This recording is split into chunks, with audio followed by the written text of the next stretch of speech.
He may be a guest host. I'm not sure yet. That's cool. Hey, Kenny, will you take a screenshot of like just a screenshot and share it so I can send it to a buddy of mine with this and that? You just had your stupid hand in front of it. Talk again Are real you quick. sending it? Is that for Brad? Yeah, it is for Brad. Yeah.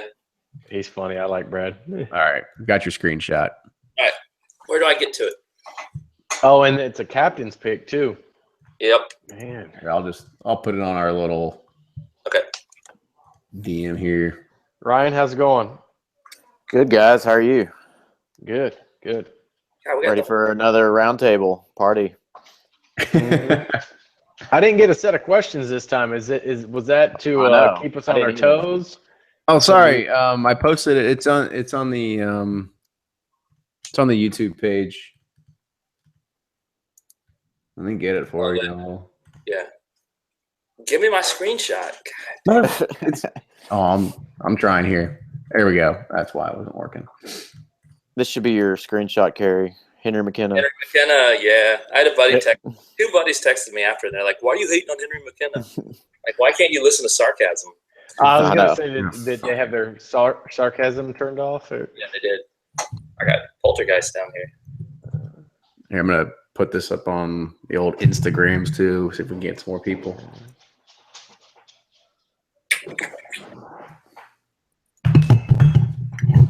Everybody have a good holiday?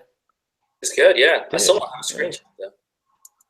Weird. Did we already answer what's the most you've ever paid at a restaurant or a bar? We might have. I don't remember.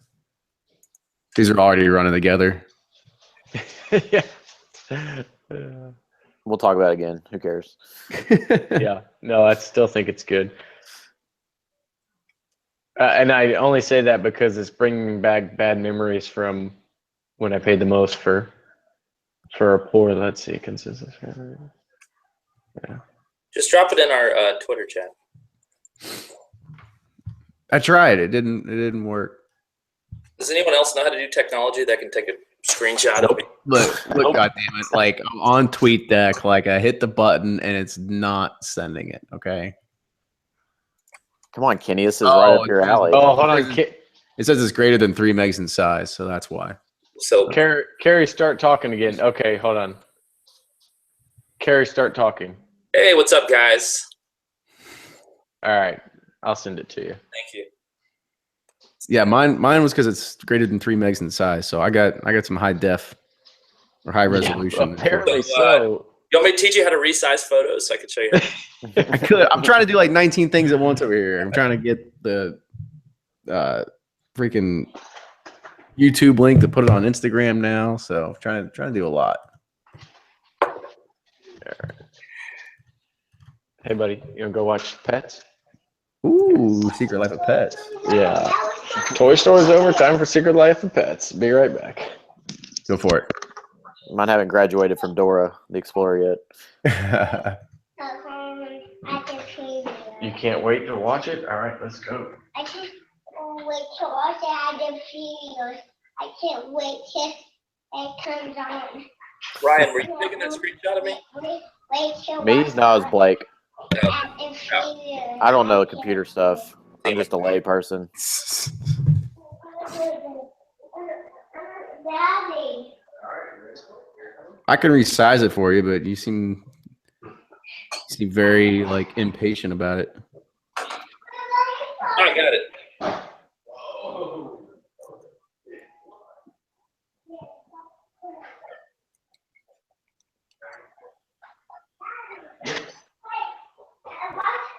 I gotta go do something on the computer, okay? I'll come in a little bit. You watch it though. Thank you to Mr. David Selby for sending this over. The correct photo.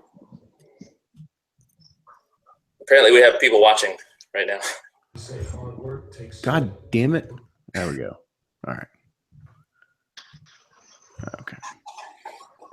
Trying to get these questions saved off and something else here. Can you guys hear me okay? There we go. I think it was on mute. Yep, we can now. Cool. So breaking. It's a nice Catch, mic you got Catch there. 22 said, do you guys read the report that MGP is suggesting they might be in financial problems? How's that possible? Huh. I They missed it. freaking sell to everyone. Yeah. Yeah, seriously. I just posted the link to the chat window in there as well. I can't wait to see. And Annabelle says, I'm still stuck on Frozen with my twins. One of the main reasons I drink. Don't worry, we've all been there. Yep. Frozen will come to an end very soon. I haven't made it to Frozen yet. I can't wait. You'll be happy when you do. You'll enjoy it. And then you'll be like, okay, the problem is they want to watch everything 50 times in a row, and that's when it really starts, really grating on you. Yeah, what is that? Like, my 3-year-old, it's not watching new movies. He just wants to watch the same one over and over, or the same episode of something over and over. It's never like, oh, let's watch something different tonight. It's like, how about the one we've watched 50 times? You get so tired of them after a while. Absolutely. Yeah, I know more Mickey Mouse Clubhouse episodes than I know. Yeah, hot diggity Hot diggity dog. Oh, it's burned in every father's head. Yeah. I'm like, please don't sing it again. Make it stop. Make this start. Yeah. Okay, I think we'll go ahead and do that. So anybody that didn't remember looking at the kind of agenda, so we'll kind of start off talking about Smooth Ambler. That's kind of the big news this week, discontinuing their barrel program. We'll move into 2017 predictions. I guess maybe before we do that, we'll talk about the Bourbon of the Year too. Talk about the results from that. And then Jordan, you all had something else recent too that was pretty big news, right, on your all site. I forget. Yeah, we did the new 2017 whiskeys. Yeah, the calendar. Okay. Yeah, so Yeah, that just came out. So we'll touch on that as part of 2017 predictions. Sure. You all right over there, Blake? Yeah, I usually hold cover. on one second. It's okay. So we'll move into the 2017 predictions, and then we'll kind of just ad-lib it from there. There's a few different kind of questions. What's your favorite obtainable high-proof bourbon, stuff like that. So Cool. we'll wait for Blake to come back so everybody's nice and settled, and then we'll kick it off. Cool. You gonna do your little intro? I love the intro. Oh yeah, we love it. Appreciate it. Yeah. We're your hosts. Play the music though, like with when we get started, the banjo or whatever. Yeah, I'll get mine out. Start picking. That's the magic of post editing, I guess, right? All right. So we get a few seconds of silence. We'll kick it off. Hey everyone, and welcome back to another episode of the Bourbon Pursuit podcast. We are here with the 5th edition of the Bourbon Community Roundtable. We've got our variable guest of panelists over here. We've got we are close to almost 30 viewers online right now. So anybody that has never joined us before, we always put out the links on the Bourboner Facebook group, on our Twitter handles, everywhere you can find Facebook pages, everything like that. And you can actually get the YouTube link and be able to watch this happening in real time and ask your questions as they go. So, of course, Kenny, host of Bourbon Pursuit. We got Ryan here tonight as well. Ryan, how you doing? Good, sir. Kenny, how are you, man? I'm doing well. We're rocking and rolling. I'm 2 episodes today. Rocking. I know, right? We're just trying to knock them out left and right. Absolutely. And that's what I felt like I've been drinking all day, because we started drinking this morning with interviewing somebody, and then I've had people coming over picking up bottles, and of course you got to have a drink with them when they come over, and now I'm drinking with you all. So you're gonna be on point for this one. Oh yeah, I'm gonna be feeling it. So good. With that, let's go ahead and introduce our panelists once again. Carrie, we'll start with you. Carrie, Suburbia, www.suburbia.com. Follow me on Twitter at @bourbon_gamer. And I just like to be here to make fun of Blake, who looks like he dropped again. So, Jordan, go for it. Yeah, sure. This is Jordan from Breaking Bourbon, one of the 3 guys that run Breaking Bourbon. You can find us on Instagram, Facebook, and Twitter, our website at Breaking Bourbon. Latest news and release calendar, and of course, reviews. And we'll keep this pause in here until Blake comes back because it looks like he's having bandwidth issues Again this time. Streaming. You gotta tell the wife quit streaming during these. I figured out my end, so I should be A-okay over here, but Well, let me take a second while he's coming back to mention Alcy Tavern in Kentucky, delicious restaurant. You guys need to check it out. Look them up online. Talcy House. What city is that in? Kentucky? No, the Alzy House. Where is that? Alzy House. I think it's actually north by North City. All right. It's closer. It's in between Cincinnati and Lexington. No, Gotcha. it's hold on, I know it. Let me look. It's they're in Fort Mitchell Yeah, Fort Mitchell. That's right. or Burlington, Kentucky. Yeah, that's right. Is that Burlington. close? Yeah. You just say a city. He says it's going to be right. Yeah. He's like, oh, and that one too. And that. So are we selling sponsorships for the community roundtable now? Spot out. When do I expect my 1/5 check? They need a new admin. I Googled great restaurants in Kentucky, and this is what came up, and I just wrote it up on a sheet. These very subtle product placements. I see it. yeah. Next we know he's gonna have a face tattoo. The neck tattoo. Love Yeah. that. All right, so we were going through introductions. We kept a good pause in there, and so Blake, you can pick it up and again just introduce yourself, who you are, and all that good stuff. Gotcha. I'm Blake from Bourboner.com. I run the site, the blog, and all the social media. So just released our Bourboner Whiskey of the Year. So we'll get into that a little bit later. So excited to be a part of it tonight. Good. Well, glad everybody's able to be on here tonight. I think we've got a pretty good agenda and kind of good topics amount to cover. But really, there's one big thing that kind of shook up the world this week, and maybe not the world, but I guess our world. And that was the news that Smooth Ambler, somebody that was a recent guest of ours, they've been getting praises because they have almost like they're kind of getting up there with Willet. They're almost like a cult-like following. Everybody that wants to get these releases called like Jawbreaker and all these other ones that are out there. And it's starting to get heavily sought after. And they announced this week that they are discontinuing their private barrel program, which means no more private picks up until this point. So I kind of want to toss it over to Jordan first. Like, kind of, what's your thoughts on this, and sort of, what do you think it's really stemming from? Yeah, it's really interesting, right? So I think it was inevitable, just because I'm not sure if you guys had a chance to go down to their distillery and see their location. Really cool spot in West Virginia. Tiny, and they're really trying to fill up their warehouses that they're building with their own distillate. So that makes sense, right?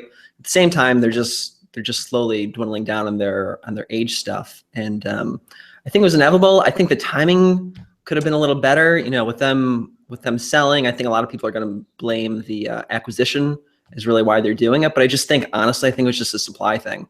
A little bit surprising because they could clearly buy more from their source and keep filling up their stocks. But at the same time, I think it's smart, right? I mean, I'm looking forward to seeing what they can put out their own product, and as they continue to age that, hopefully they'll start having some of their own barrel picks and some of their own aged products out there.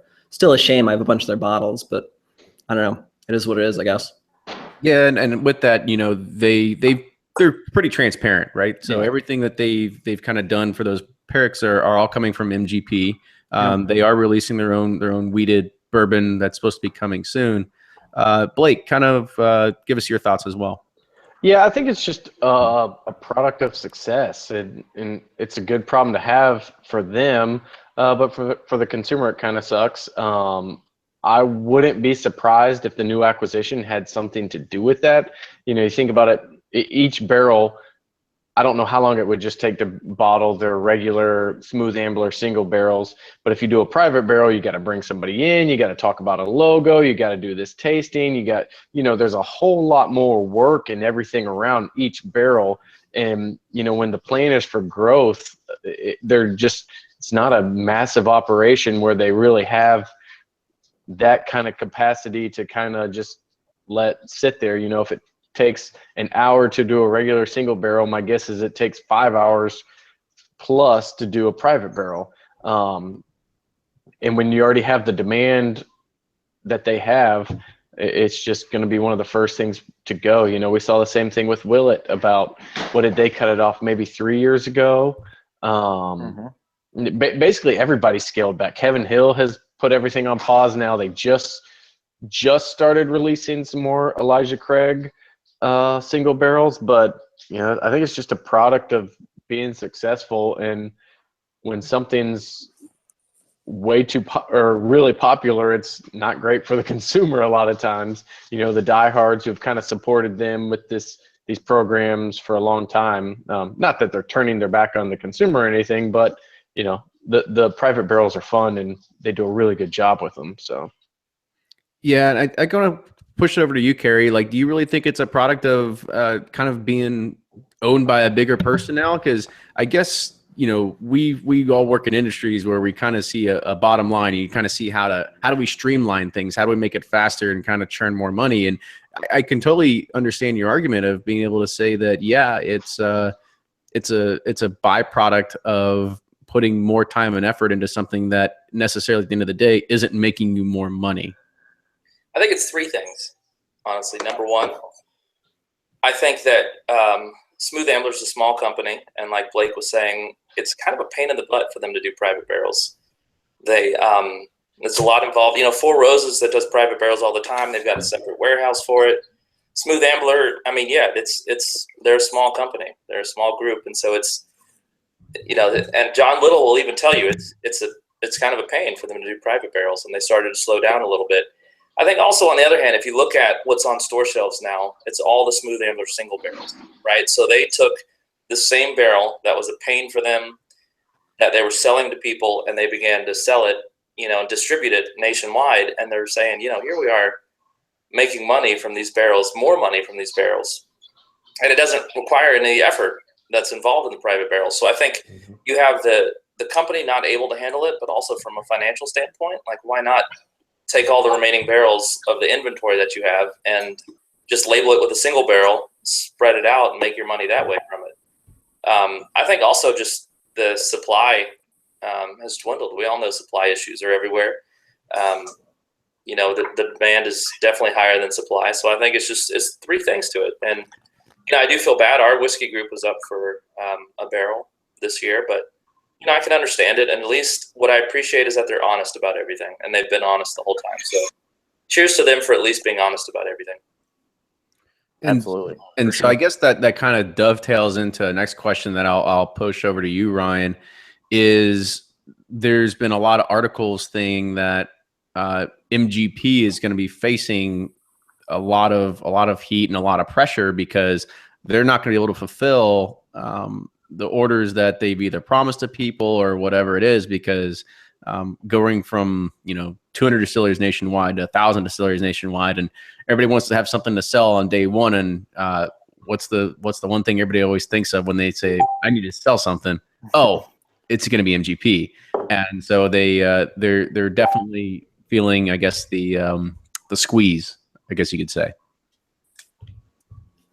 Absolutely. What was the question you're going to do? Well, kind of like, what do you really think, MGP's stance on this? Do you think that they're going to be, you think they're really hurting? And then I guess another question for you is, how are they going to be really hurting here in, say, maybe 4 to 6 years, 4 to 8 years, when everybody that is sourcing from them, that is already actually distilling right now, is going to have enough product that they say, "Oh, thanks MGP, that was fun.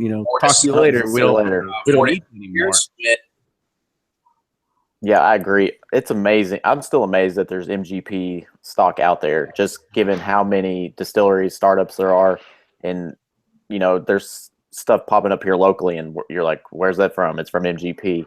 So I can definitely see where the squeeze is happening, and I would be concerned. I'm sure they might have predicted this, but nobody's predicted this. And I don't know.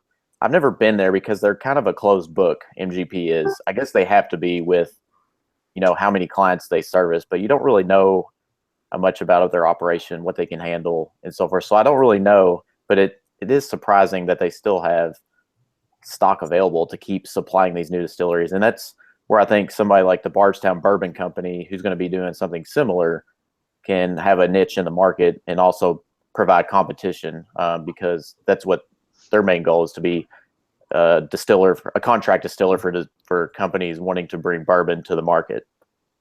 Well, don't you have some new? I mean, I think you're the one who told me about Bardstown Bourbon Bardstown Bourbon Company basically is already sold out. I mean, they're done. Yeah, Constellation Brands bought. They didn't buy a total of business, but it was like 30 or 40% of it, and I'm pretty sure Constellation's who owned Beam and Maker is correct. Is that right? No, Constellation just bought High West, but they own I forget what their other brands are. But they've yes, Suntory. Yeah, they've bought a few. No, that's right. Suntory. Sorry, that was brain fart. But anyways, so all these companies are kind of getting into this craft distilling, because I think it's kind of the future with craft beers.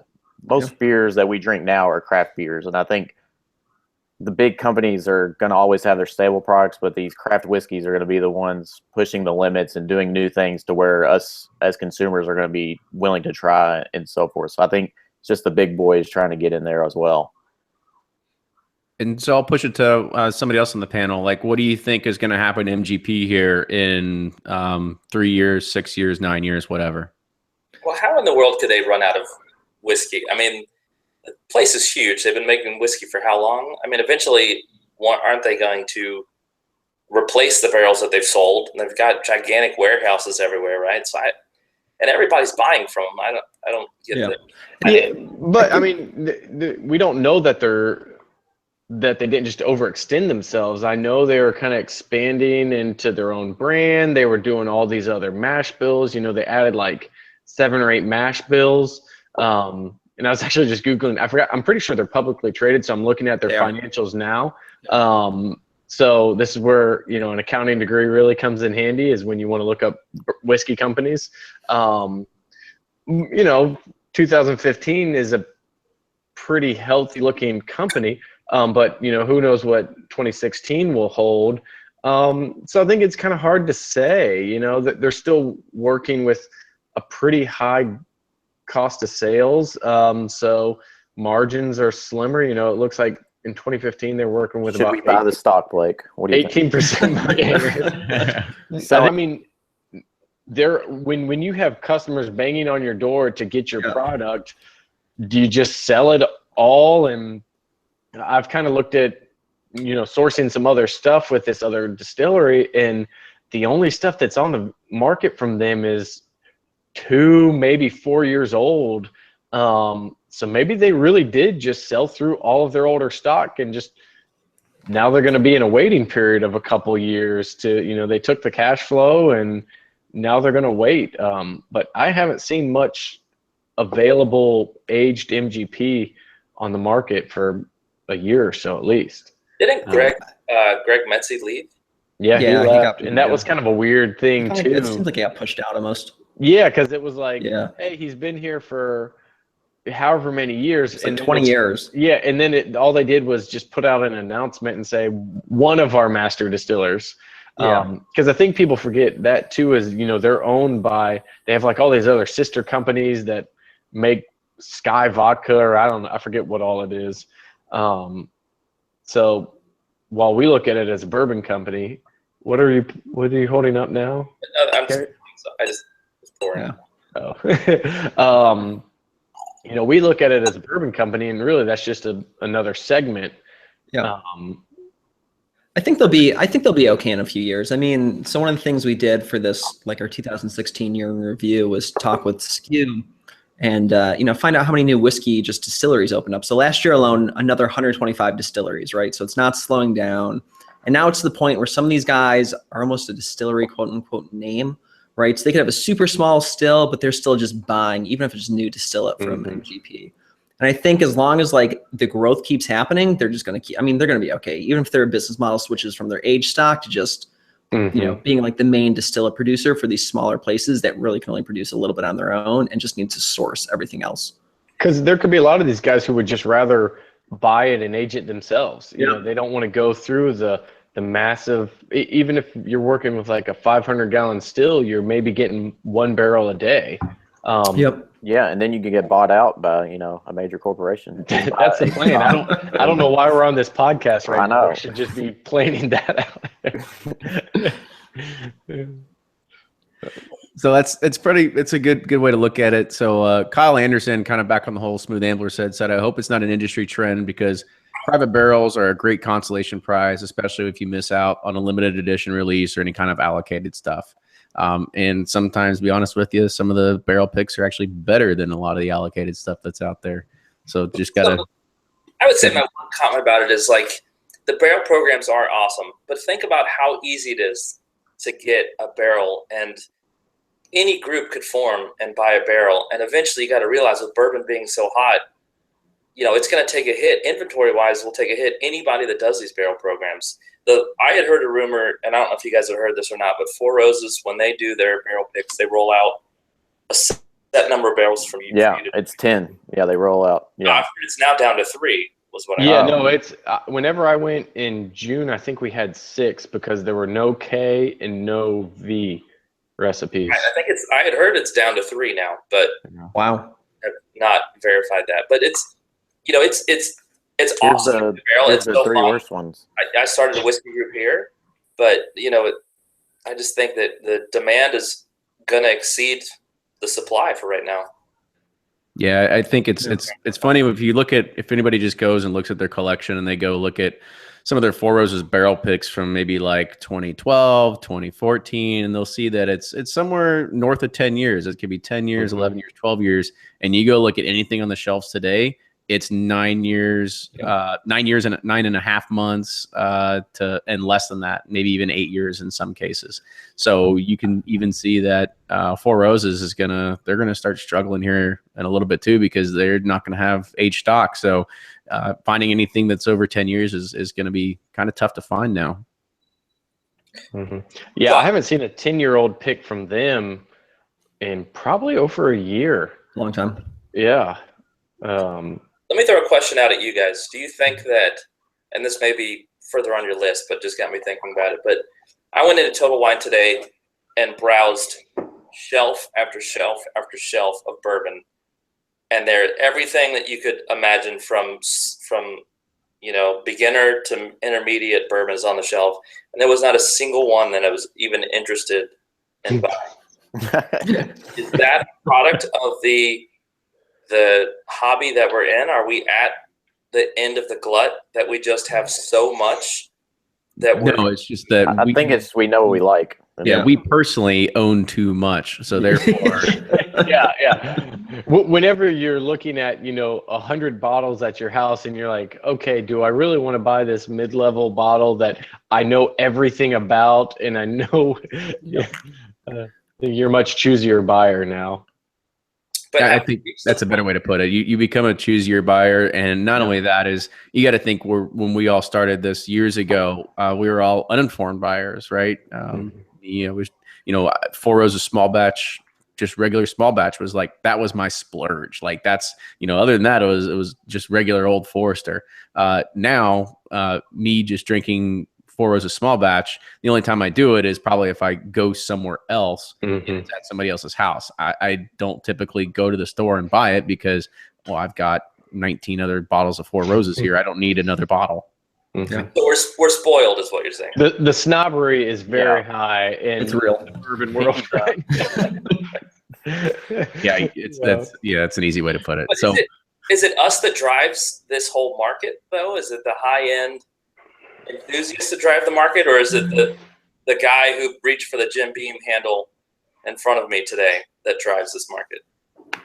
Based on some of those pictures on Facebook and Twitter and Instagram, I think it's a lot of those guys too, because there's some people who go from like, you'll see a post, it's like, oh, I just started this hobby 4 months ago, and it's like 50 bottles of bourbon just sitting in their house, right? A lot of it's just stuff you can buy off the shelf, and you're like, what the hell? Did you buy out a bar? Yeah, I mean, Yeah, and I think it's, and we're the ones to blame on getting everybody caught up on all the limited release stuff because it seems like, oh, that's all there is to talk about, right? So, Yeah. Which, I mean, I kind of feel the same way. Like I've slowly been getting into wine, and my first thought is, oh man, how do I taste these, this first growth Bordeaux that I need to try? And it's like, I don't even know the difference between the $4 bottle of wine from the gas station yet. Why don't I taste through, at least get my variables down before I jump into this $100 bottle of red wine that, but I think everyone has that same, it's like, I like bourbon now and I like Jim Beam Black. Why don't I find Pappy? And, why don't I hunt after a George T. Stagg? Because I hear it's great. And those people come to our house and we give them the really, really rare good stuff. And what does that do? That makes them want the really, really good rare stuff. It's our damn fault. Yeah. You see it in all these Facebook groups of people just getting into bourbon. And it's like, just picked up a William LaRue Weller today. And I'm thinking, well, those were all the bottles that I used to get in my city. And they're now The good old days. Like I just used to pick them up because I knew the system, and now there's 500 other people waiting outside before the store even opens. Like, this isn't Kentucky. This is Jacksonville. I think it's definitely social media and FOMO. Like, you see a picture of a bottle or something, and you're like, I gotta have it, or your fear of missing out on that special bottle or whatever. So that's very true, man. Fear that has driven rare releases for so long. Because even though I said my goal this year is not to, I'm gonna stay away from limited releases, but when they start coming, I know I'm gonna have FOMO. Oh no, they're coming out. It might be one of the best ever. But the thing is, they're gonna come out with it again next year. Whatever. Yeah. I mean, it happens with look at the Elijah Craig 12 year, right? They took away the age statement. People are buying cases of this. It's like, what? Well, Booker's people. Oh, look at that. Yeah, that's crazy. Booker's just because they hinted at changing the price. It's nuts. It's a mob mentality, but at some point, the mob is just going to get tired of the same old stuff. Mm-hmm. Yep. Mm. You sound like a bunch of bitter old men right now. Get off my lawn. I don't think we're that old yet. All right, so let's move on to the next piece. So let's kind of talk about a quick 2016 wrap up. So Blake just finished his Bourboner survey of Bourbon of the Year. So give us the drum roll and the results. Okay, I'll let Kenny put the sound effects in with the drum roll for the main cut. But so third place was Four Roses Small Batch Limited Edition. Second place, which actually first and second both got around 800 or 900 votes apiece, and they were 6 votes apart. But second place was Booker's Rye, and then the first place was William LaRue Weller. All in all, I always get a little nervous about that going in. What if somebody just, hey, hold on, I'm going to have to jump one second. I didn't like that William LaRue Weller. But no, I always get kind of nervous, something just terrible is going to get voted number one, and I'm not going to want to release the results. But ended up, I was happy with it. But all right, y'all jump in real quick.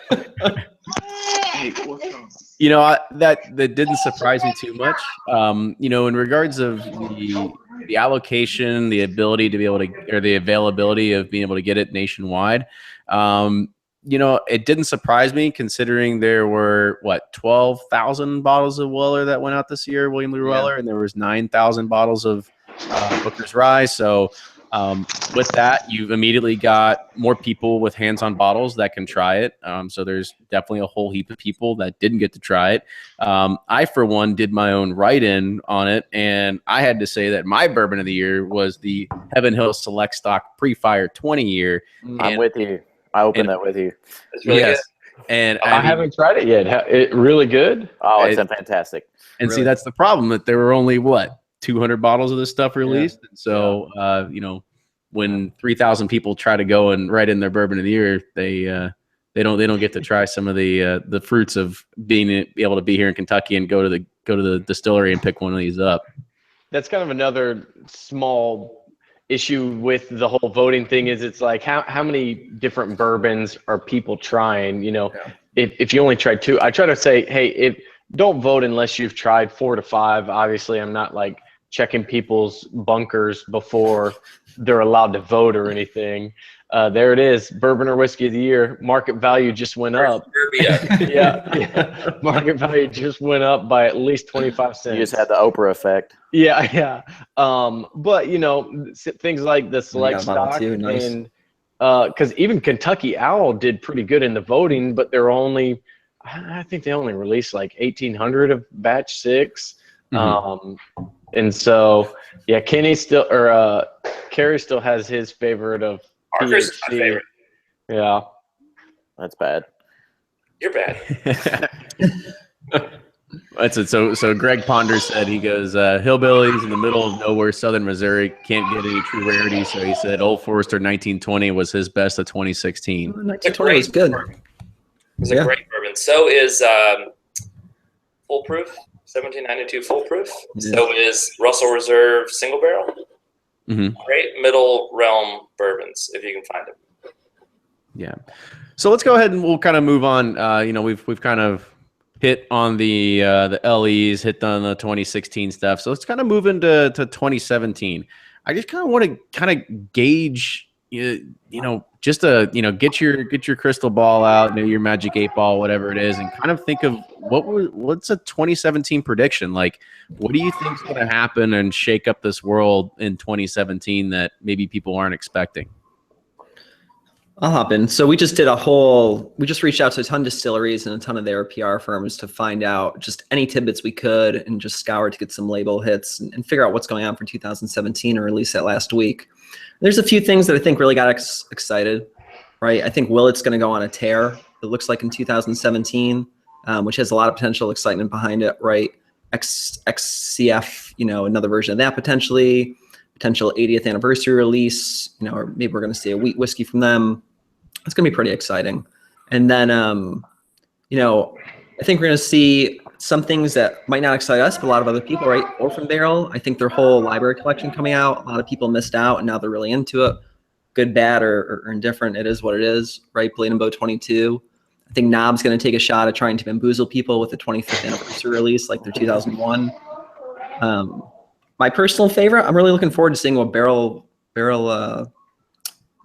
Rye comes, like the new Barrel Rye coming out, right? Mm-hmm. So that's going to be pretty exciting by Barrel Whiskey.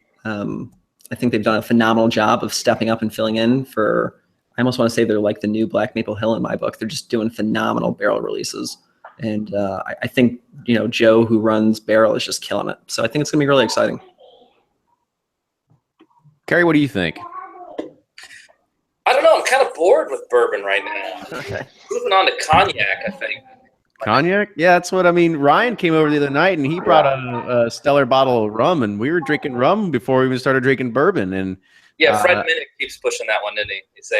I'm telling you what, man, we're really missing out. There's definitely some good ones on the market. So yeah, I think I don't understand why companies don't release anything in Q1. Like, it's always September to fall. December. Yeah, it's always fall, early winter. Like, I'm walking around Total Wine, I want to buy something, and there's nothing out right now. So it'll be interesting to see what the 4-grain from Buffalo Trace is going to be like. Their special March release every year. That's pretty much all I've heard. The Van Winkle Rye, this was the last year of tanked Van Winkle Rye. So we'll be getting, either this year or next year, we'll be getting Buffalo Trace's distilled Van Winkle Rye, which will be interesting to see if that beats the stuff now, which I don't think it will, but it'll be interesting to see. Other than that, I guess it's just, there's so many craft distillers, you think they're going to start putting out stuff that's drinkable. Because they started. Wow. Dig the knife and twist it, why don't you? I mean, it's true. It's like, when will we get to stop judging craft, saying, it's good for craft? Yeah. Where it's like, it's good for a 2-year. Yeah. I mean, I think Wyoming has gotten there because I like their stuff. But they still have some room to improve. But the thing I still that Kentucky's got going for it is the outdoor aging of the barrels. All the craft distillers, their stuff's not that bad, but they're aging barrels inside of an air-conditioned warehouse. Mm-hmm. And you just don't get the heat in the barrels that I think you really need to get really good flavor out of it. And the grains, I think, too, makes a huge difference because was it Jim Rutledge who said crap in, crap out? If your White Dog tastes like crap, it's going to taste like crap no matter how long it's in a barrel. So, there's a lot of craft distillers, and we're pulling for them. We want something else to root for. We just need to be proven wrong that Kentucky is not, the only place to make bourbon. Absolutely.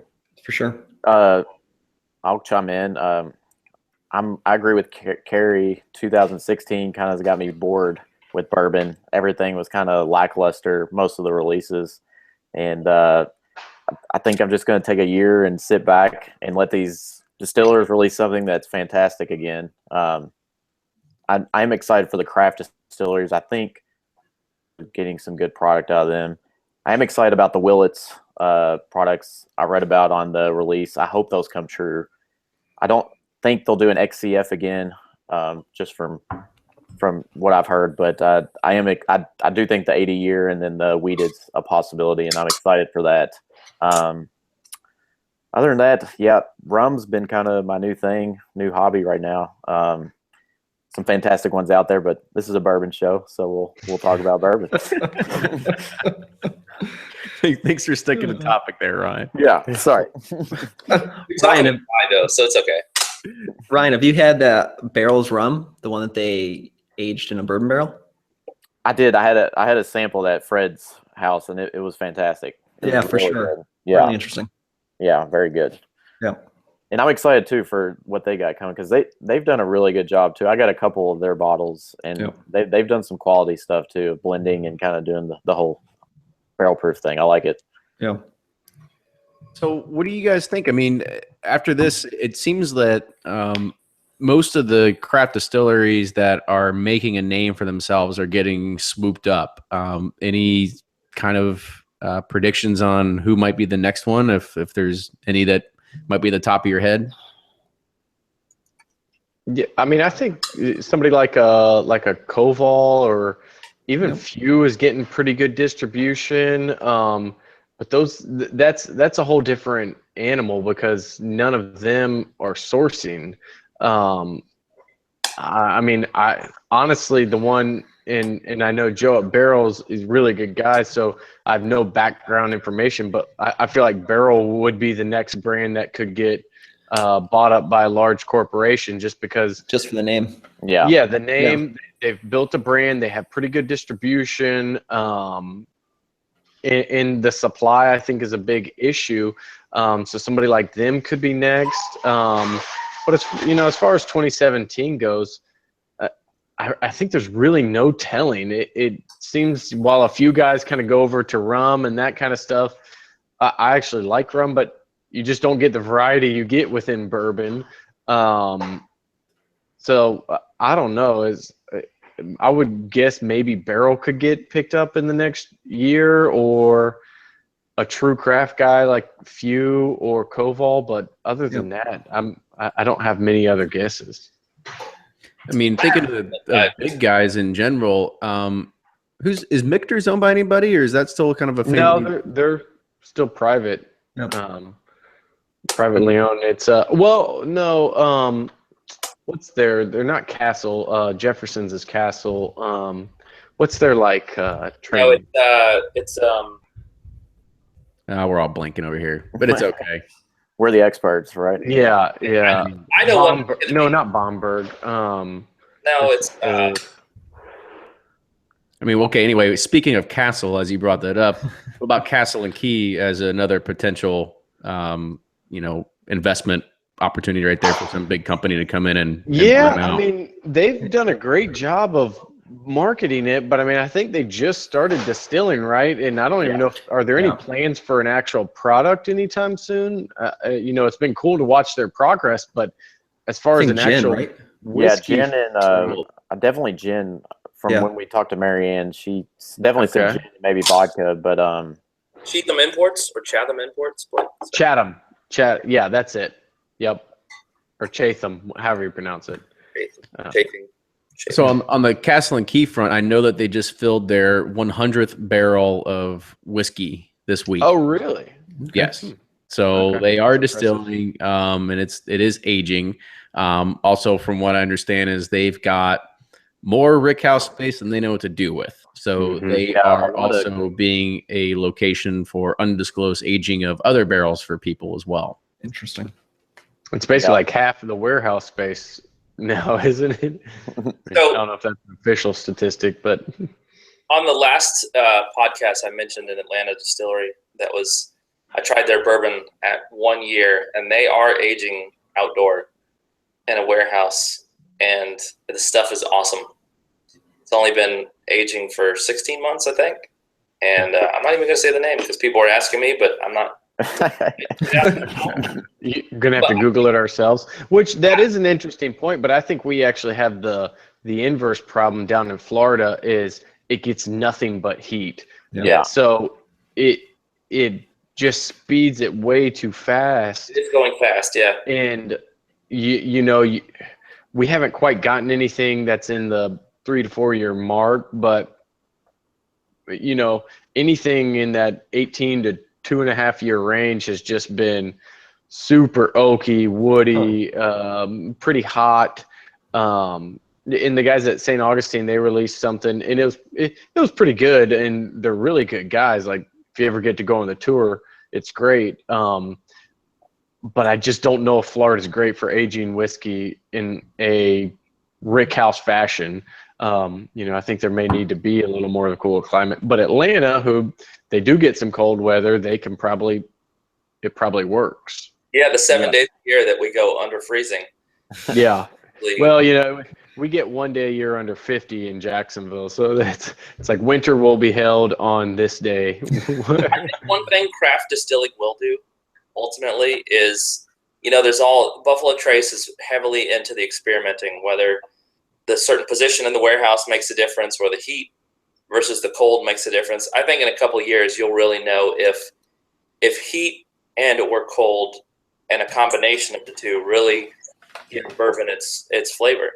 Really like mellow out and age bourbon the way. Now that's an interesting concept. So you're saying the story that always is told is, the heat expands the wood, the bourbon goes into it, the cold condenses it, or I may have that backwards, but longer and mellow. So and Kentucky has always said we have 4 seasons, and it makes sense that the best come there because of the 4 seasons. But I think craft distillers will really kind of show the science behind it.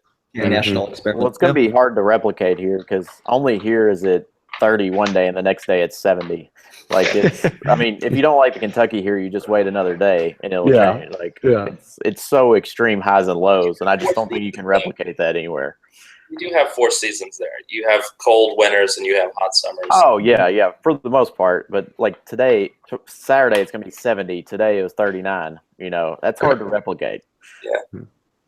So this was kind of a good concept or a good prediction from Kyle Anderson. He said more non-age stated, no more age statements. He says even more are going to drop off. That's a pretty good prediction. Yeah. Honestly, how many are left? Henry McKenna, Evan Williams, Barrel. No Henry. Don't say Henry McKenna. Eagle Rare is technically still 10 years, although it's very precarious that they I'm surprised that's still on there. Moved it to the back label. But let's see what else. It's twice year release, I think, or 4 times. Yeah. Well, I mean, it's still pretty available in most places. Happy Van Winkle's age stated,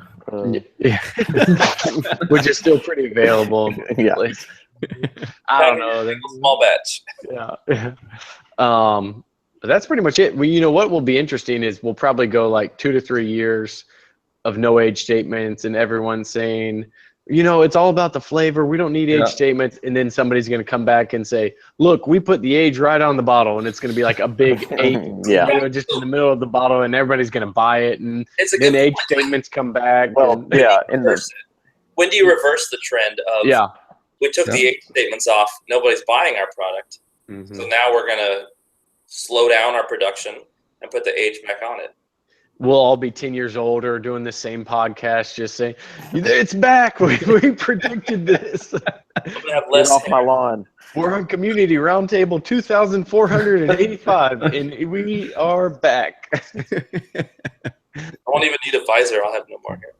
Oh, we do have an age stated here in Kentucky, which I think is definitely going to be gone. Heaven Hill 6-year. Oh yeah. Yeah, y'all have some unfair advantages in this- Kentucky. I don't even want to talk about those. It's I swear, once a week, I think I'm going to go just buy like 5 cases of it because I just know they're going to take it away at some point. even like the Heaven Hill bottled and bond. We don't get bullet barrel strength with it, which I thought was a really good release. Knob Creek is losing its age statement too. Is it dropping the 9 completely? Yeah. I think that Knob Creek's been gone for a while now. Yeah, it has. That was a 2016 hit. I mean, they needed to if they're going to keep trying to push all these limited Knob Creek statements. They need to. I mean, I don't want them to hear me say this, but if they want to push a $150 Knob Creek bottle, they need to drop the 9-year age statement and don't do private barrels, because most of the private barrels are better than what I've tasted from the Knob Creek 2001 limited edition. I mean, and that's personal preference, but still, there's a few 15-year private barrels that always squeak their way out to the market too. So I bet they'll do less and less of that, would be my guess. So here is a prediction from Scott Rittenbaugh. He said more finished whiskeys and used barrels, such as beer and wine. He said possibly a Jefferson's IPA Reserve. I don't know. I haven't heard of that one. I think that's a joke, but isn't beer and wine finished in ex bourbon barrels? So then they're gonna refinish it, bring it back. Yeah, you can do that. Use something. Catch 22 said even Garrison Brothers is going to be releasing a port finished bourbon. But in my opinion, I'll stand in line for Garrison Brothers so I can pay $150 for crap.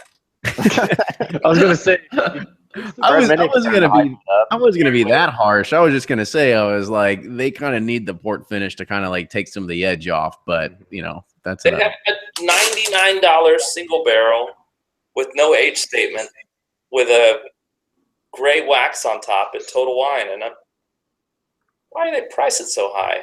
it was kind of interesting. I didn't understand that, and then I tasted the Cowboy bourbon, and you know it was kind of the same thing. It was like, yeah, it's pretty good for craft, but it's hard to say it's worth $150 or $200 or whatever they had it at. Right. So John Dunn also, he predicts that barrel proof is going to become widely popular just among the casual buyers. That's interesting. I think that's a pretty good prediction, because you see that now, like everyone just asking for barrel proof, and like it's the only option. You know, any release that comes out, I actually stopped putting new labels on Bourboner because I felt like the same comment would be every time. Oh, who cares about it? Give me barrel proof. I'm like, well, not every release has to be uncut, unfiltered.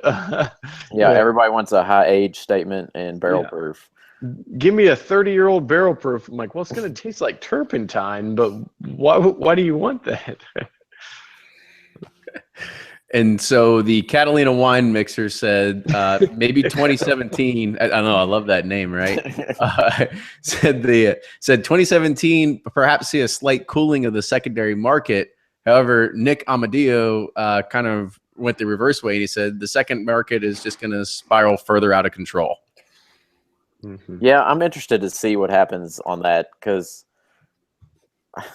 it's got to stop at some point, right? But One would think. Is it this year? No, probably not. But I think we're getting to a point where it's pricing itself out. It's getting too crazy.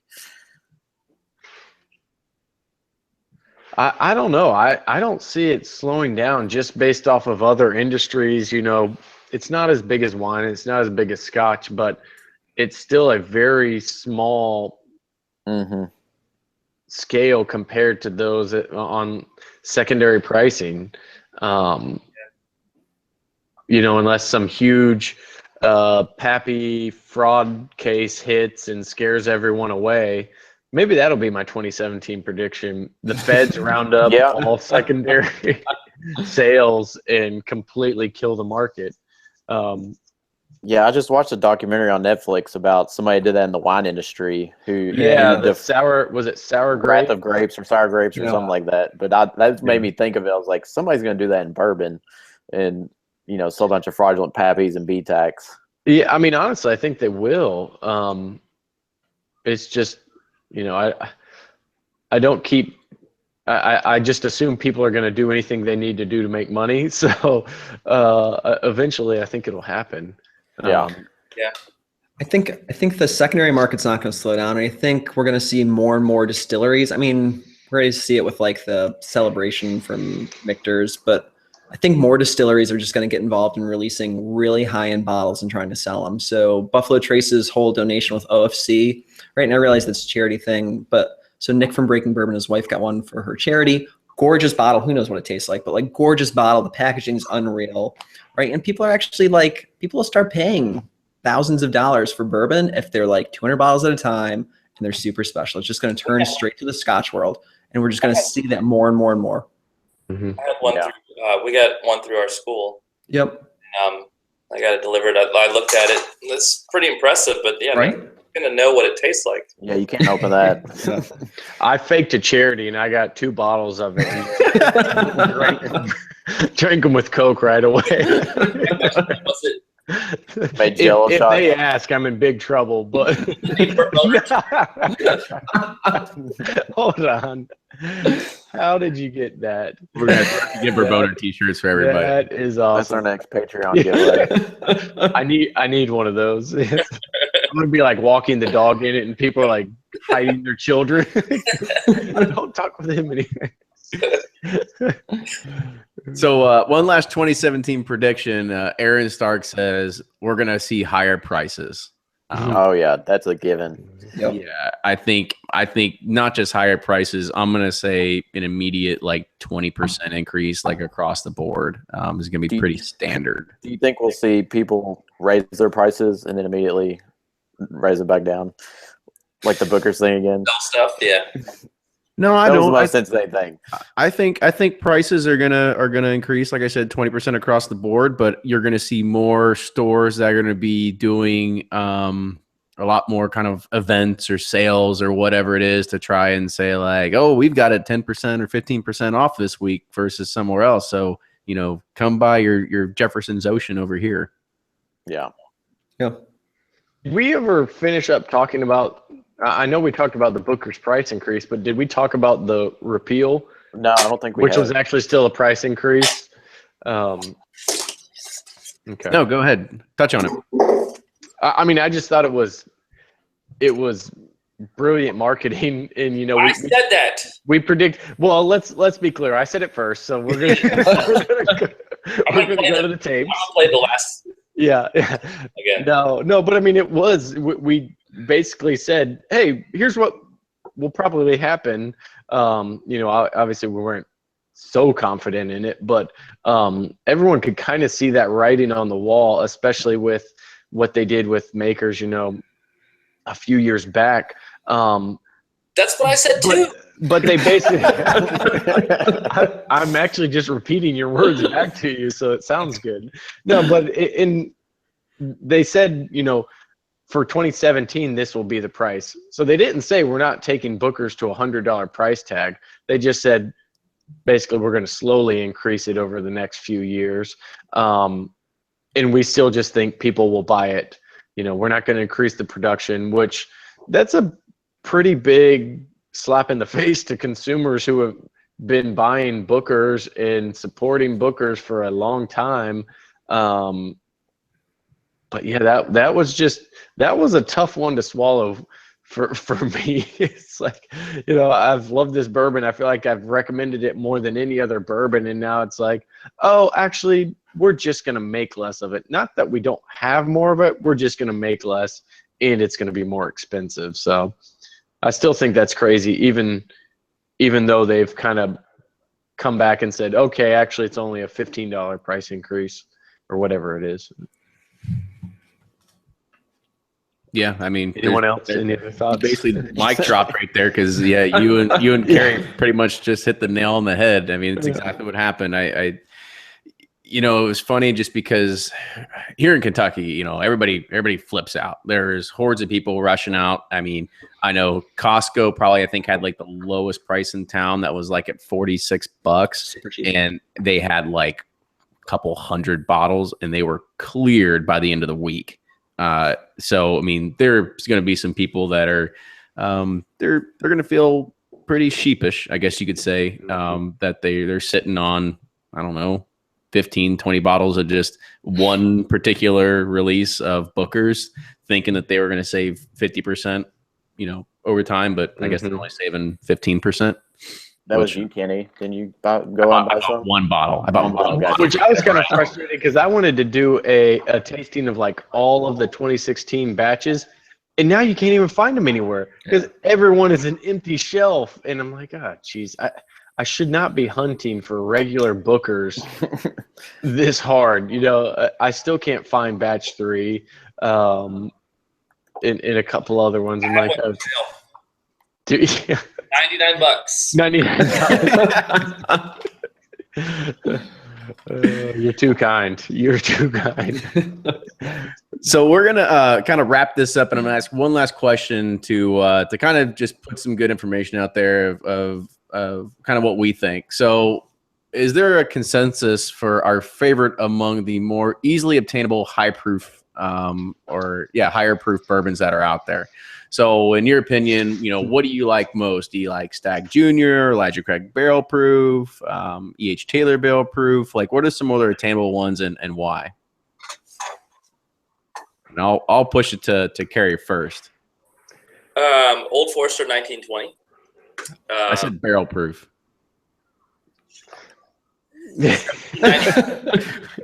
Actually, of the barrel proofs, I still find Elijah Craig Barrel Proof to be the best of the big 3.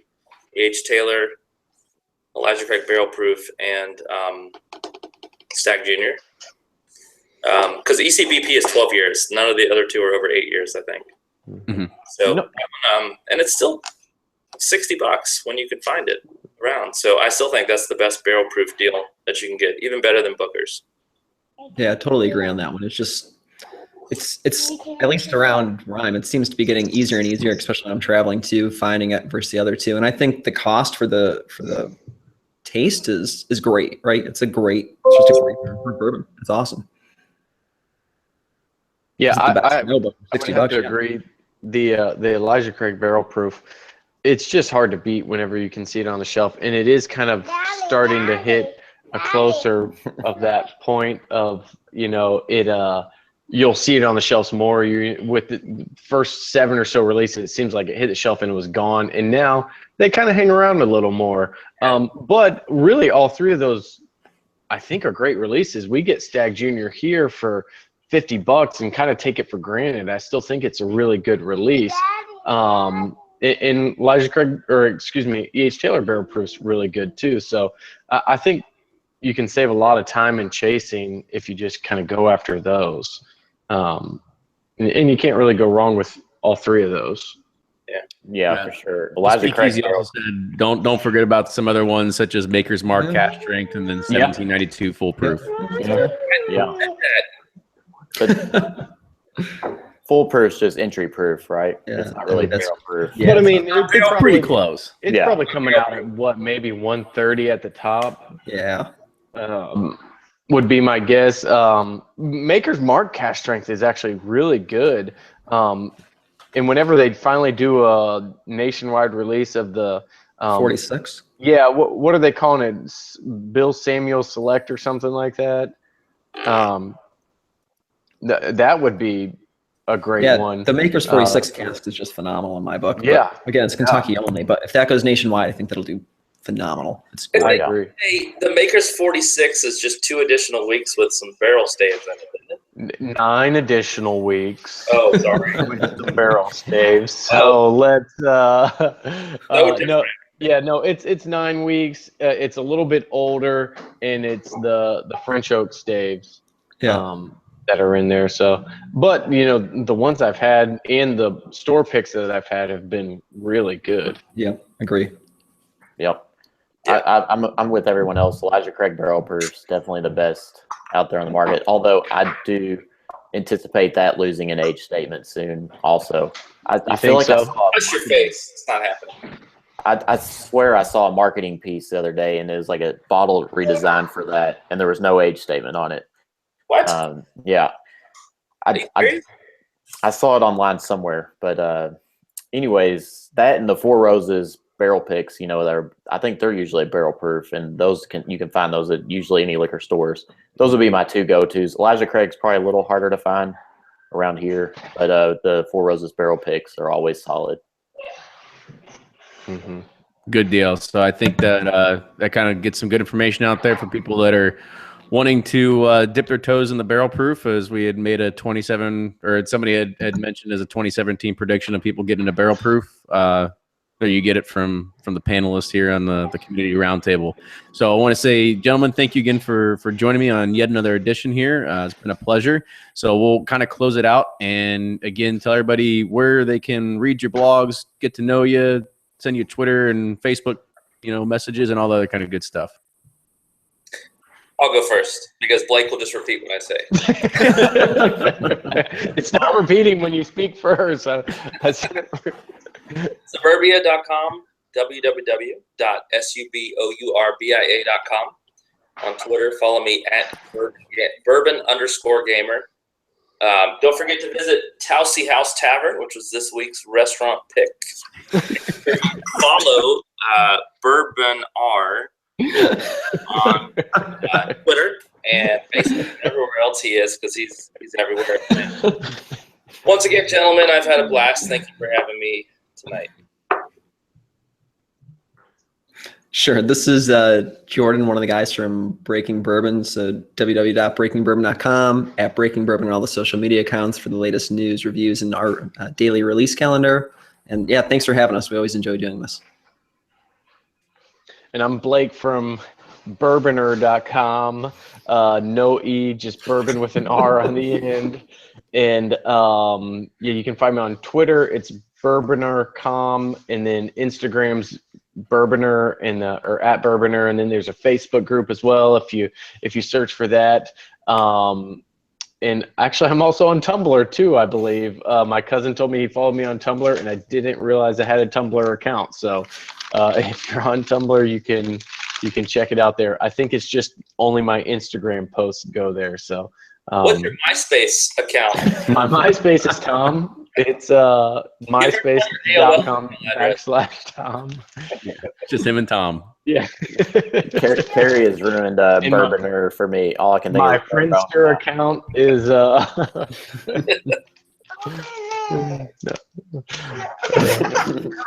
Awesome. I want to say again, thank you all for being here tonight. Whoa, hey there, buddy. There you go. How about Ryan? Ryan did give a shout out. Yeah, you can find me wherever Kenny's about to say. Yeah, so I want to say thank you all again for joining us tonight, and thank you everybody that tuned in on YouTube Live. It was great to kind of get your suggestions, your questions, and your input as well. Always great to have a lot of people kind of chiming in and sharing that information. You can, if you do like what you hear, make sure you support the show on Patreon. That's patreon.com/Bourbon Pursuit. And you can follow us on those great social media channels, Instagram, Facebook, and Twitter, and MySpace, and Tumblr, and Reddit, and all those great places at Bourbon Pursuit. Actually, just this. Ryan, yes, sir. For the awesome podcast. Keep up the great work, guys. Oh, thank you. Definitely. Thank you so much. Appreciate what y'all do. Yeah, Ryan, close it out for us, man. Yeah, thanks again, guys, for hanging out with us, chatting. It's always fun, good fun. Love the camaraderie we have. But if any of the listeners have show suggestions, comments, feedback, we're here for you. So just let us know who you want to hear, what you want to hear, and we'll bring it to you. So we'll see you next time. Thanks, guys. Catch 22 said you can find Ryan mowing the lawn in Heaven Hill. That's right. Spraying. Are we off air? Yeah. Well, I mean, Okay. we're still Okay. on air, but that was kind of the show. This is just This is this is the just after party. No, yeah. Not the YouTube feed. This is Yeah. the VIP material. Oh man. Okay. I know now I cannot do shows whenever my wife is not home. It's all right. It was Sorry fine. about that. Added Yeah. to it, you know, it's Kenny's just gonna have 12 hours of editing. Yeah. Kenny's just gonna be cursing my name as he's going through the audio, like, I gotta cut this. I gotta cut it. Blake's kid screaming in the background. You think I would? I'm probably just not going to give a shit and just keep it in Yeah, there. just let it roll. It just takes too much time to go through and edit all that stuff out. So Yeah, no, I can only imagine the amount of time if you're trying to go back through. And I just like to keep everyone on their toes. You know, last time my internet was basically non-existent. This time we got kids screaming in the background. So just Keep it interesting. yeah. yeah, that's it. I got my wife in the other room taking care of the kids, so it's been on silent. All Yeah. right, leave the call. All right. See you, Carrie. Night, homies. Hold on. Did he? Okay, I wanted to find out where he got that shirt because that was. You're like, I really. That's a He license. really made that shirt. Yeah, you'll be hearing from my attorney with it. Yeah, I should Would you ask him. We should Ryan. We should get some of those shirts and do them as giveaways or something. For No, Yeah. 100%. I'm down with it. You give me a Bourboner. A bottle. That would be our next koozie. Yeah. Oh man, that's like I could have definitely. That's what I don't think the koozie orders have been submitted yet. I'll have to see because I just submitted them this week and I changed it because the last one said, no, here I think I got around here something.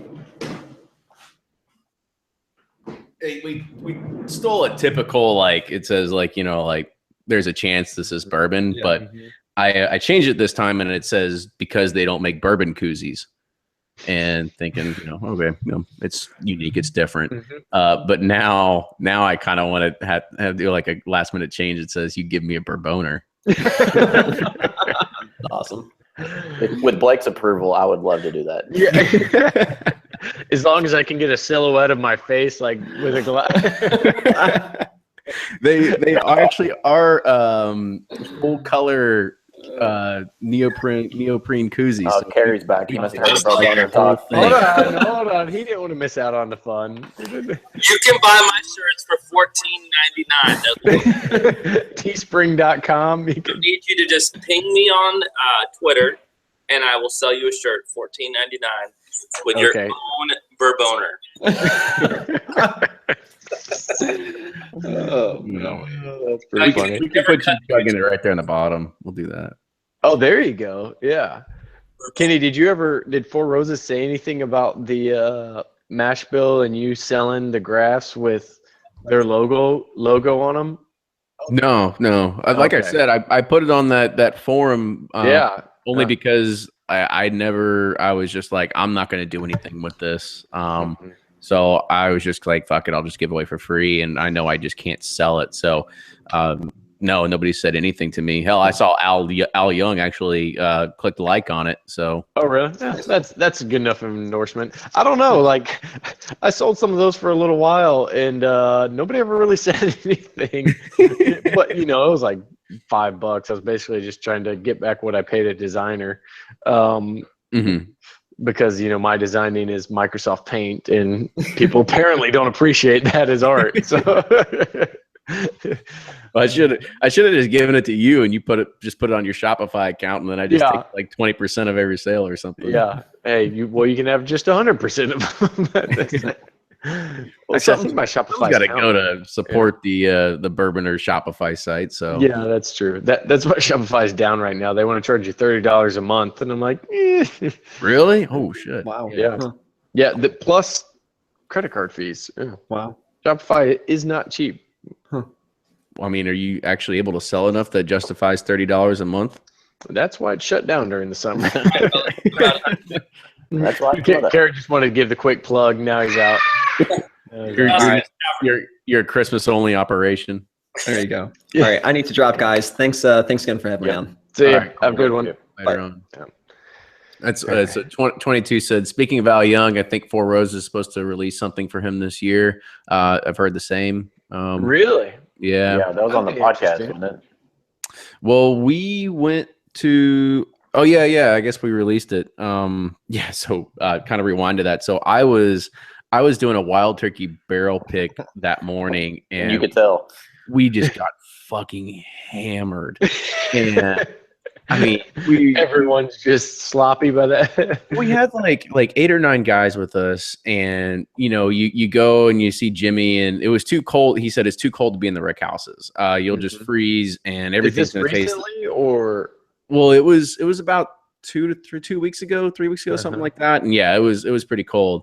And he goes, you'll just be freezing, and it's all going to taste the same. So he brought barrel samples up, and so we tried, I think, like 9 or 10 different barrels, like up there. And as it went around between 9 people, like the whole thing was gone. So we all we saved like 3 different barrels, and he was like, "Well, I can go to the barrels and go get some more. We can all just go down there." We're like, we're all going down there, and so Everyone's feeling good at that point. yeah. So we go down there, and we drink all those, and then we finish up, and then we all brought bottles, and we're sitting there drinking bottles in the parking lot then.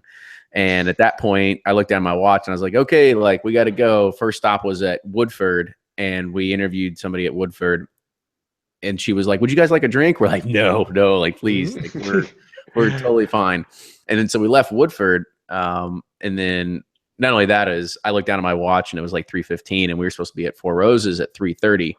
Solid 30 minutes away. And so I'm darting through back roads of Lawrenceburg trying to get there. And anyway, we finally get to Four Roses, and we sit down with Brent Elliott, and he was like, hey, you guys ever had Elliott Select? We're like, yeah, we've had it. And he was like, okay, well, I'll go get something else. And we're like, what? Okay, fine. So, yeah, well, if you're gonna leave that open, I'm gonna take it. yeah, so he just brought like an OBSQ from the gift shop or something like that. And we sat there and drank with him, and then after that was Ryan Ashley, and that's the one we released last week. And I think he's the one that hinted at the Al Young. Al Young, yeah. Jeez. So by the end of the day, you're like, okay, well, it's 4:00, and I'm gonna have to go to bed now. Yeah. Well, that's what happened was I left Four Roses, and we drove home. We had I kind of had a guest co-host with me, so I took him to his car that was off the highway, dropped him off there, and I got home. I didn't get home till like 6:30 p.m. and I left at 9 a.m. that morning, right? So it was a whole day affair out there. And I get home, my wife is pulling dinner out of the oven. I sit down for like maybe 10 minutes, eat with her, go upstairs, get 2 ibuprofen, come back downstairs, and just crash on the couch. Didn't move. Oh, I totally had good tonight. I totally cashed in one of those cards to just go to bed, not take care of the kid or all of This day's over. Mm-hmm. That's pretty funny. Yeah. Okay, I meant to ask you also, does your company make bourbon drinking mandatory? I feel like I see more bourbon or group approvals for Dell EMC on all these, or on Twitter I'll get a follow. It's like developer at Dell EMC. I'm like, hold on, is Kenny just like the bourbon evangelist over there, or is that... I mean, it's kind of funny. Not really. I've got. My personal Twitter following is actually 3x greater than what I have on Bourbon Pursuit. Mm-hmm. And within inside of my my Twitter account, it says like host of Bourbon Pursuit. Mm-hmm. And so I think that kind of gets people looking at it because I'm in a tech world and they look at your profile and you kind of get moved over there. So you start learning about that. But at the same time, whenever I do a presentation anywhere for any kind of conference, it's always kind of good to kind of break up the mood to talk about something that's not tech, because it gets pretty boring pretty fast when you're there for 3-4 days at a time, 8 hours a day, and all you're talking about is tech. So when you can open up something and talk about something else besides that, it kind of people gravitate to it. Yeah. The same problem with grass. You can just talk about grass so much. Which kind of grass? Kind of spray. Yeah. How was all the Kentucky fans in Jacksonville? Oh, they were good, man. They were out strong. So my office is downtown, and I was leaving that day because typically don't work that late on Fridays. So I'm driving out at like noon, and there were just Kentucky fans all over the place. So I went to there's a beer place just outside of downtown that I'll usually do a growler fill and that kind of stuff. And so I go over there, and he was like, yeah, man, a ton of Kentucky fans have come in, and they had to have outnumbered Georgia Tech. And maybe it was just because Georgia Tech fans could come in day of coming from Atlanta, but there were a lot of Kentucky fans there and roaming around, and who knows where they're drinking. I put a message out on the group, but I didn't hear from too many people that were coming down for the game. But yeah, I saw it on the Facebook group. It was kind of it wasn't that great of a game. I felt like it was terrible. Yeah, I watched it, but I didn't go or anything. I was like, because typically the Gator Bowl or Taxler Bowl, whatever they call it now, is always on January 1. Yeah. But I guess they're moving it around because of the college playoffs and everything, or yeah, I don't know. That 11 a.m. start time made it hard. Yeah, that's what I woke up, and I'm like, oh, we got games starting in like 2.5 hours now, which was not a bad thing, but you know. So I saw somebody had posted on the on your group, the Verner group, that Jacksonville had started getting their BTAC releases or whatever, and I was like, oh shit, wonder if Blake's out sitting there. Yeah, that was part of my comment the other day, or from today was the other day. I was in a store, so there's one store that has the Weller rights in Florida. Hold on one second. Is it? Let's see. Somebody said Rebel Year 10-year financial. Sometimes I got to me when they off. Okay. Told me sometimes daddy's got to turn movies on when they're off. But so anyway, there's one store in Florida that has the rights to Weller, and usually they only do a lottery for all their antique collection, all their pappy.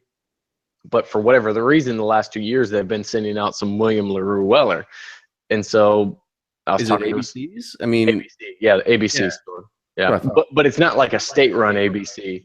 It's just that's the name they used. But it's all over the state. Yeah, not like a North Carolina or someone like that who has an ABC run store. So anyway, so the guy was like, "Yeah, man, we got a bottle in. We'll probably get one in tomorrow." I'm like, "Okay, great," because I was getting my hair cut by there the next day. So I call him after I get it done at my haircut at like 10 o'clock. And they're like, no, I think somebody came in and got it. Sure enough, on our local Jacksonville Bourbon group, guy posts, you know, I love it when I tell my wife to hunt bourbon. It's a bottle of the Weller. And then a girl posts in the Bourboner group, thanks for all the advice for how to hunt bourbon. Oh, man. I saw that. That's what I was. I'm happy that you got it and you're going to enjoy it and everything, but not at my expense. yeah. You know, it's whenever they did it last year or 2 years ago, I was able to pick up like 3 or 4 bottles of it,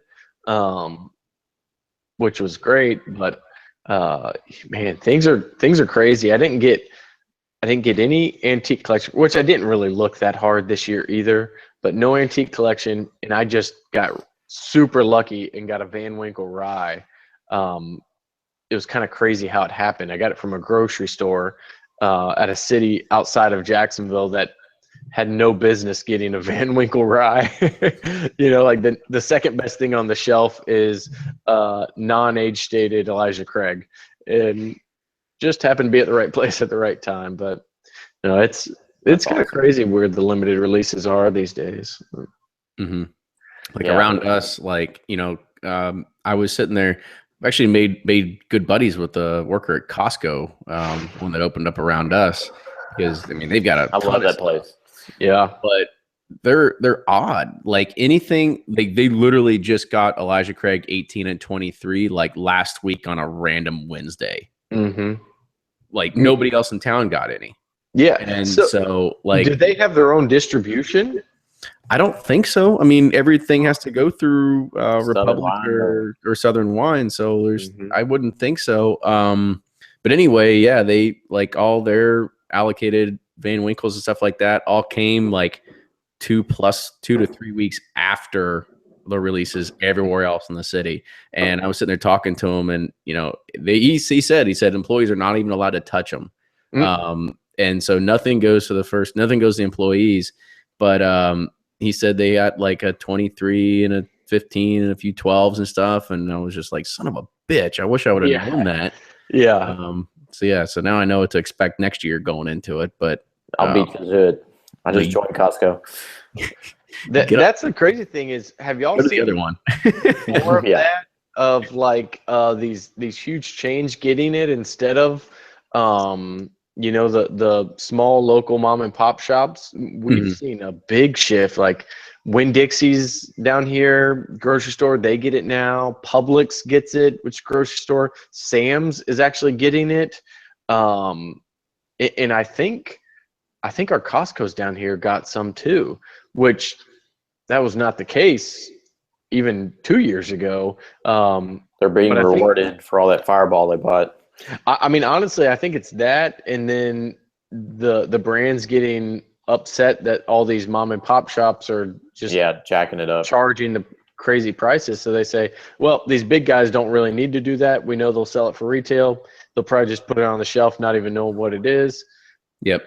So it's kind of a weird shift in plan. I don't know that for sure, but that's what it seems to be, at least down here. It's just all fucked down here or here. Yeah, it's the same thing though. They'll be like 3 weeks after everyone else has gotten it and released it.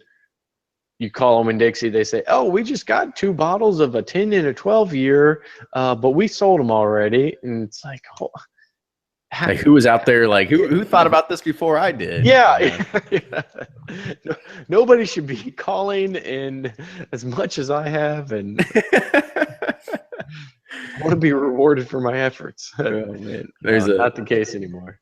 There's a chat thread going on, and people are saying that BTAC should be released as like 375 mils or 200 mil gift boxes. No, that's lame. I don't think. I don't know. I mean, Heaven Hill, whatever, Fitzgerald. That was stupid. Yeah, and that kind of goes back to the Smooth Ambler thing. Like, Buffalo Trace is going to create a lot more work for themselves by putting it in smaller bottles. Are they really going to do that for something that's probably a small percentage of their business? Right. I doubt it. And all those bottles would just fly off the shelf just the same as everything else, and probably just sell for even more on the secondary. I mean, I like the idea of being able to try a bunch of different ones, but I don't want to try them. I want all 5 goddamn 750s. That's what I want. I'm a greedy son of a bitch. Like I know. That's it. I thought it was great whenever I got samples for the antique collection from Bourboner to review, and then I'm like, well, I really would just rather have a whole bottle, actually. Like, I don't want to sound too greedy here, but man, this not quite enough to keep me satisfied. I can't really fully review it, which is sample size. Send that email back to Buffalo Trace. I'm sure the response will be great. Eat shit. Yeah. All right, I better get out of here. So enjoyed it, guys. Y'all have a good one. Later, Blake. All right. Yeah, I think that kind of wraps it up. So thank you again for everybody that's on here and chatting. This is another good one. I'm actually going to be cutting this one and cutting it part of tomorrow night, and then it'll be released Friday or Thursday tomorrow night. So this one this week, and then the cork and bottle next week. Yeah, I don't know. So we've got the cork and bottle one in the bag.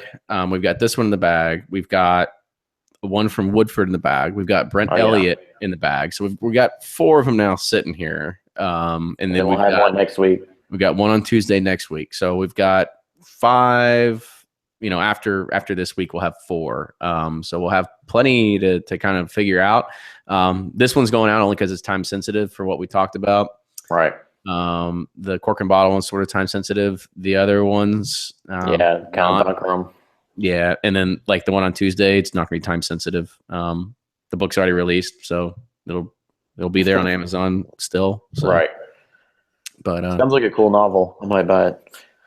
Yeah, I think it's at first it's funny when we get these emails and I'm just kind of like, oh fuck, somebody else that wants to come on the show. Like what's this going to be about? And it was like, okay, well this is interesting. So anybody that is still on here, you go and Google it. It's a new book that literally just came out like this week called The Angel's Share. Yeah, and it's a fictional story. Right. Based on bourbon and family and tradition and all this other kind of stuff. So I thought that was interesting that it's like the first fiction based story, that it's nothing that talks about real history of bourbon and blah, blah, blah, blah. So right. I think that'll be an interesting interview. I'm not going to read anything because I don't read, but it'll be interesting interview, I think. Awesome. We're looking forward to it. Yep. All right, dude. All right, man. Have a great night. Let's open some bottles.